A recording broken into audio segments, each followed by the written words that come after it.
As we celebrate the Feast of Pentecost, it really is one of those feasts that always intrigues me. Because we celebrate it essentially as the celebration of the beginning of the church. But let's really think about the people who Jesus chose to begin and lead his church. We have Peter, a fisherman, poor, uneducated, and though clearly a man of faith, extremely flawed. When Jesus tells him to get out of the water, he does, but then what does he do? He starts to sink. He loses his focus on Christ.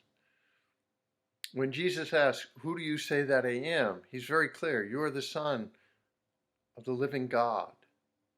You are the Christ. But in the very next moment, he tells Jesus that he can't talk about his ministry, that he's going to die on the cross and rise from the dead. Peter's afraid of how people might interpret that, or what people might think. And so, out of fear, he tries to control Jesus. And then, of course, we know what happens when Jesus gets arrested. He runs away, and then when he has the opportunity to stand up for Jesus, he denies him 3 times. And when Jesus shows up after the resurrection, he doesn't even recognize who he is. And yet this is the one who Jesus says, "You are Peter, you are the rock upon which I will build my church." And really, the rest of the apostles aren't really much better. You have Matthew, the tax collector, not one of the most popular people in the Roman Empire, and really in our day either. All of these men who came to follow Jesus, each of them had their flaws, their brokenness. None of them were sort of the cream of the crop.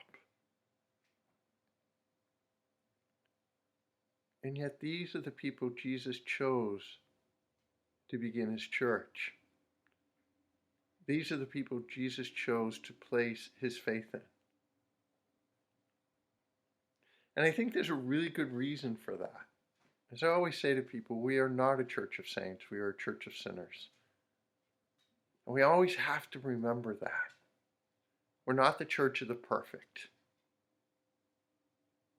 We're a church of people simply striving to follow Jesus to the best of our ability.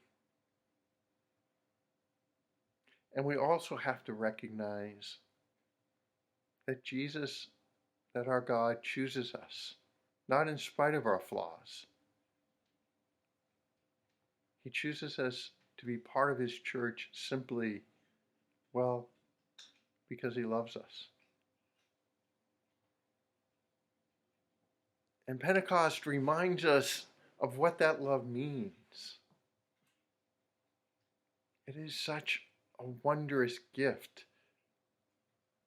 that our God gives us.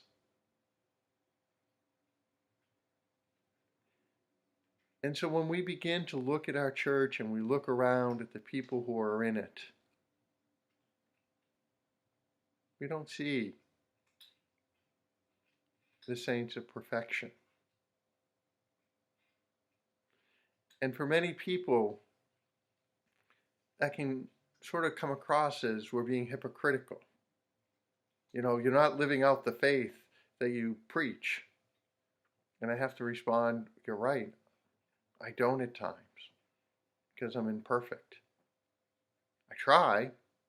That's what I want. But the reality is, God has chosen me. Not because I'm perfect, but he sees in me potential. He saw the potentials that existed in the apostles, and he knew what they could accomplish. And if he didn't focus on the brokenness and the flaws, but focused on the potentiality that exists existed within them. And he does the same for us.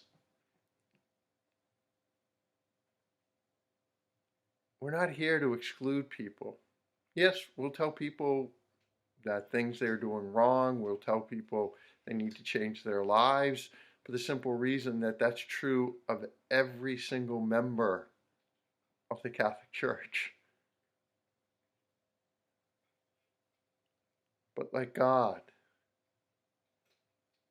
we're called to see the potential in every human being. It is so easy to focus on the flaws and on the brokenness, on the things that are being done wrong and the lives not being lived as they should. That's easy. Anyone can do that. Our faith calls us to the hard thing. Yes, to challenge people to live their life in the way Christ would want them to. That's hard. The hard thing of not looking to the flaws as though that is who the person is, but rather seeking to understand their gifts, their talents, the things that might be hidden underneath those flaws, and to recognize that that is what God is looking at.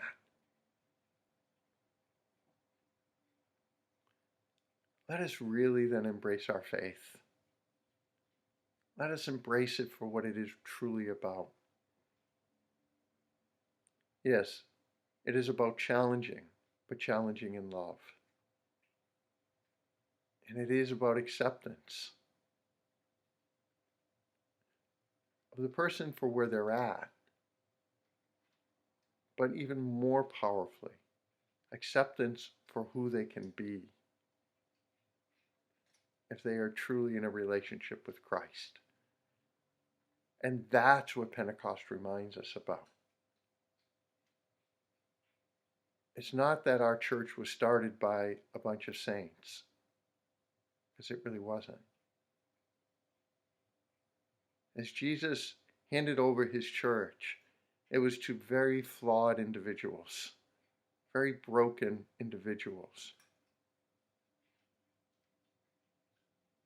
But Jesus saw the potential. And that's why we're here today. Let us seek, again, not to simply acknowledge the flaws, but really to discover the potential in each and every one of us to live that life in Christ that we're called to live. And truly in that manifest the Church of Christ.